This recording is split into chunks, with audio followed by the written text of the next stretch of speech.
السلام علیکم۔ پاکستان گزشتہ 3 مہینوں سے غیر معمولی حالات سے دوچار ہے۔ 22 اپریل کو مقبوضہ کشمیر میں دہشت گردی کے ایک واقعے کے بعد بھارت نے پاکستان پر جارحیت کا مظاہرہ کیا۔ اس نازک موقع پر پاکستانی قوم نے جس اتحاد، اتفاق اور یکجہتی سے بھارتی مسلح افواج اور بھارتی میڈیا کی شدت پسندی کا جواب دیا، وہ ایک لازوال مثال بن گئی ہے۔ اسی دوران ایران اور اسرائیل کے مابین جنگ بھڑک اٹھی۔ دنیا کا کوئی بھی ملک اپنے ہمسائے میں لگی آگ سے لا تعلق نہیں رہ سکتا۔ پاکستان کے لیے بھی اپنے پڑوس میں جنگ کا آغاز ایک غیر معمولی صورتحال تھی۔ پاکستان نے ایران کی سفارتی حمایت جاری رکھی اور شکر ہے کہ یہ جنگ محدود پیمانے پر ہی لڑی گئی اور جلد ہی ختم ہوگی۔ اگر خدا نہ خواستہ یہ جنگ طول پکڑتی تو پاکستان کو اندرونی اور بیرونی سطح پر بے شمار چیلنجز کا سامنا کرنا پڑتا، جن سے نپٹنا ایک کٹھن مرحلہ بن جاتا۔ پاکستان ان دونوں بحرانوں سے کامیابی سے باہر نکل آیا ہے، لیکن حیرت انگیز طور پر ان دونوں مواقع پر حکومت وقت نے قومی سطح پر سیاسی اتحاد کی کوئی کوشش نہیں کی۔ ان نازک لمحات میں سب سے پہلی آواز اڈیالہ جیل سے عمران خان کی آئی۔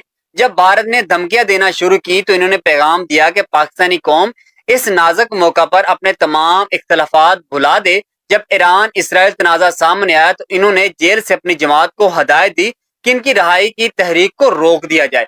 ان دونوں حساس معاملات میں عمران خان نے کوئی سیاسی مطالبہ نہیں رکھا، بلکہ پاکستان کے موقف کو مکمل طور پر اپنایا۔ پاکستانی سیاست کی تاریخ میں یہ ایک نادر مثال ہے کہ ایک قیدی رہنما جو ایک بڑی سیاسی جماعت کا سربراہ ہو، اپنی ذات سے بالاتر ہو کر قومی مفاد کو ترجیح دے۔ وہ خاموشی بھی اختیار کر سکتے تھے، مگر انہوں نے ایسا نہیں کیا، بلکہ اپنے اثر و رسوخ کو ریاستی مفاد کے لیے غیر مشروط طور پر استعمال کیا۔ اگر یہ حالات پیدا نہ ہوتے تب بھی عمران خان دیگر سیاستدانوں کے مقابلے میں ایک قد آور شخصیت تھے، لیکن ان نازک موقع پر ان کی حکمت اور بالغ نظری نے انہیں مزید نمایاں اور ممتاز کر دیا۔ جس وقت وہ ملک کے مفادات کی خاطر قربانیاں دے رہے ہیں، انہیں حکومت وقت کی طرف سے سخت رویوں اور پابندیوں کا سامنا ہے۔ ان سے ملاقات پر تقریباً مکمل پابندی ہے۔ اگر کبھی ملاقات کی اجازت مل بھی جاتی ہے تو محض 20 سے 25 منٹ کی ہوتی ہے، اور وہ ملاقات کرنے والوں کا انتخاب بھی حکومت خود کرتی ہے۔ ان کی بہنیں 2 برس سے ہر موسم میں ان سے ملاقات کے لیے آتی رہیں، لیکن انہیں بھی محض رعایت کے طور پر ملنے کی اجازت دی جاتی۔ ان کی بہن علیمہ خان جو ملاقات کے بعد کوئی بیان دیتی ہیں، وہ مسلسل سینسرشپ اور پابندی کا نشانہ بنتی ہیں۔ گویا اپنے بھائی سے ملاقات کے بعد لب کشائی کرنا بھی جرم بن چکا ہے۔ اسی قسم کا سلوک ان کی جماعت کے دیگر رہنماؤں کے ساتھ بھی روا رکھا جا رہا ہے۔ عدالت نے واضح حکم دیا کہ 5 افراد جن کے نام پہلے سے جیل انتظامیہ کو فراہم کیے جا چکے ہیں، وہ عمران خان سے ملاقات کر سکتے ہیں۔ یہ حکم ہر ہفتے اڈیالہ جیل کے دروازے پر چسپاں کیا جاتا ہے، لیکن اس کے باوجود اس کے خلاف ورزی معمول بن چکی ہے۔ اگر وہ کوئی کتاب مانگے تو نہیں دی جاتی، اور کئی بار ان کے سیل کی بجلی بند کر دی جاتی ہے۔ ان کے بچوں سے رابطہ کرنا بھی مشکل بنا دیا گیا ہے۔ یوں محسوس ہوتا ہے کہ عمران خان جو ہر قومی بحران میں اپنے ذاتی مفادات سے بلند ہو کر سوچتے ہیں، انہیں اس عمل کی سزا دی جا رہی ہے۔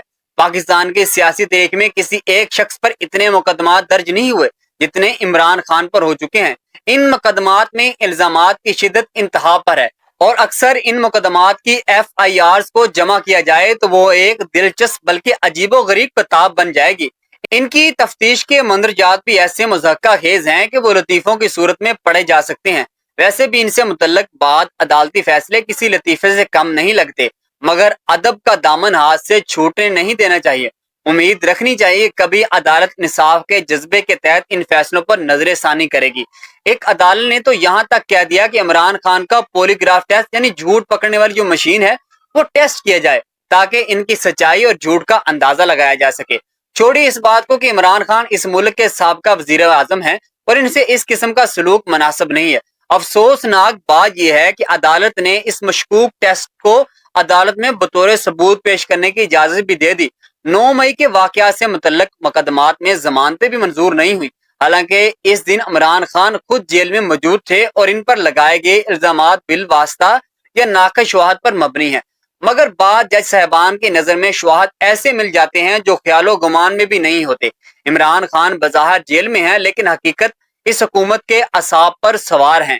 یہ حکومت اپنی بقا کے لیے اس قدر بے چین ہے کہ بھارت کے خلاف کامیابی ہو یا امریکہ میں army chief general Asim Munir کے صدر ڈونلڈ ٹرمپ سے ملاقات یا چین و عرب دنیا سے تعلقات، ہر بات کو عمران خان کے خلاف ایک سیاسی فتح کے طور پر پیش کرتی ہے۔